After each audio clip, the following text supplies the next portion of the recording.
Mental health is having a moment right now. Just not the kind of moment us therapists were hoping for. It seems like everyone I know in the past few years has asked me for help in finding a therapist. And then every therapist I know is completely full, completely overwhelmed, and completely burnt out. This is a problem that goes back decades in the making. There are just not enough therapists to meet the demand. And if we could magically double the amount of therapists that are out there in the world, we still wouldn't come anywhere close to meeting the mental health crisis that is in front of us. Here's the thing, though. Mental health doesn't belong to professionals. It belongs to all of us. And I believe with the right tools, we can start to tell our own mental health stories. And once we do that, we can start helping each other. So let's actually talk about what this means. This is mental health. Mental health is about feelings of stuff that's happening inside your body. Like right now, the gigantic pit stains I am hiding under this jacket. It's about the thoughts, like I hope that person in the front row is really enjoying this talk and doesn't actually think I'm an idiot. It's about actions, like how I want to just run off this stage right now, but I'm not going to do that. It's about stress, like how the heck am I going to get this talk under 15 minutes? I'm an academic. I talk for hours, and people listen. It's about resilience. Applause for academics, yes. Only at the country's best university we're going to do that. It's about resilience, the ways in which we learn to face those challenges, like talking to my best friend backstage before this talk and him telling me, "You got this, Ali." It's about the important people in our lives, our family members, our family, our community, our neighbors, everyone that we cherish. Now, I want to dive into anxiety because I'm an anxious guy. I'm an anxiety guy. This is what I treat. And there's a good chance many of you here struggle with this as well. 20% of you have experienced an anxiety disorder in the past year. And when you look up anxiety online, you see images like this. The thing is, though, I've treated anxiety throughout my entire career. I have never seen anyone like this. Most of the time, anxiety actually looks like this. It's invisible. You have no idea if someone might be struggling with this. In fact, someone who might have an anxiety disorder might not realize they have an anxiety disorder. So the first thing we have to do is we have to find the words. We have to find the words that describe those intense experiences we're having inside of us. When you find the words to describe difficult emotions, it makes those emotions less intense. It makes them less scary. And you realize you're not alone. Finding the words is something I quite literally could not do when I was a kid. When I was in new situations, around people I did not know, I'd freeze. I'd feel this intense panic inside, and I'd run to my dad. Uppy, uppy, uppy. Pick me up. Make me feel safe. Makes for really cute photos, right? But this kid is struggling. This kid is terrified. It was so bad that in kindergarten, I wouldn't speak, and so my teachers put me in ESL. Because if you're the only brown kid in class, I guess he can't speak English? Let's put him in ESL. They kept me in ESL until they realized I picked up on the teacher making fun of the kids for not learning English fast enough. Then they sent me back to kindergarten. I never told my parents about this. I never told anyone about this. That's how I operated. It wasn't until grad school, when I was getting my PhD, that I realized there was a name for the thing I had: till I found the words to describe it. It's called selective mutism. Sounds like an X-Men superpower, but all it means is in certain situations, someone's pressed the mute button on you. Now, fortunately, it's a lot easier now to find the words to describe your experience. There are a wealth of mental health stories out there in podcasts, YouTube videos, TikToks. So what I challenge you all to do is find that piece of media where you say, this is me. That experience, that is what I've gone through.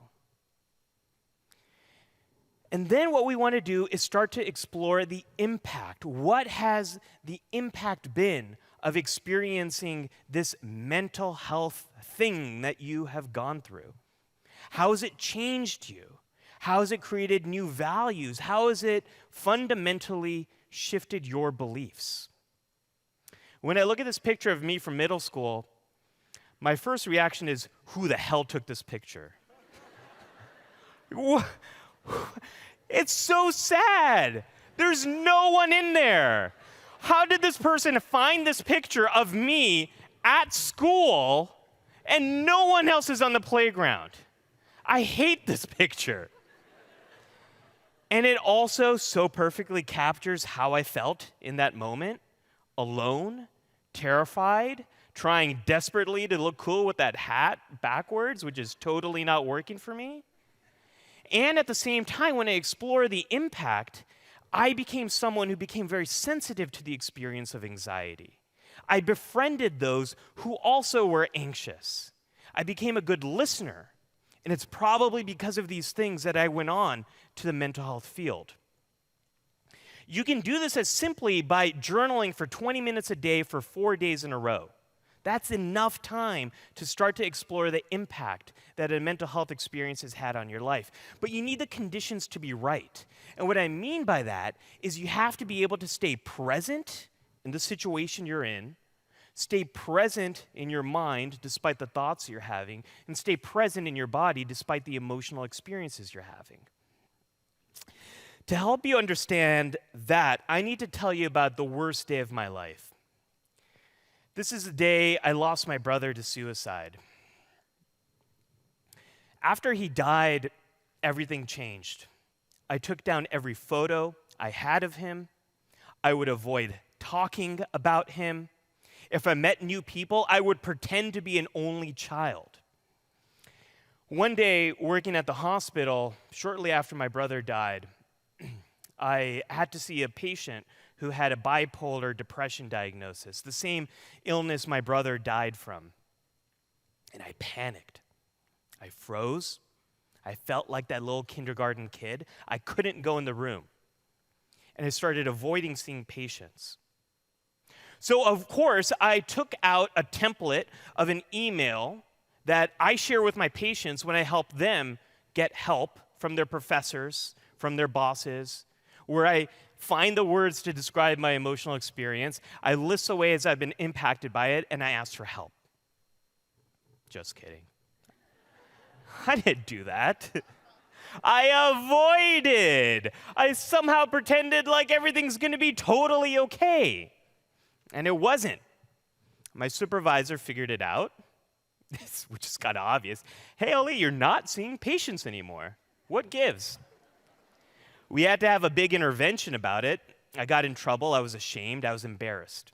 And my supervisor said, had I known you were struggling, I would have helped you. We would have found a way through this. And it took me 5 years. 5 years before I could be present and look at those pictures of my brother. I could be present in front of other people and have these conversations.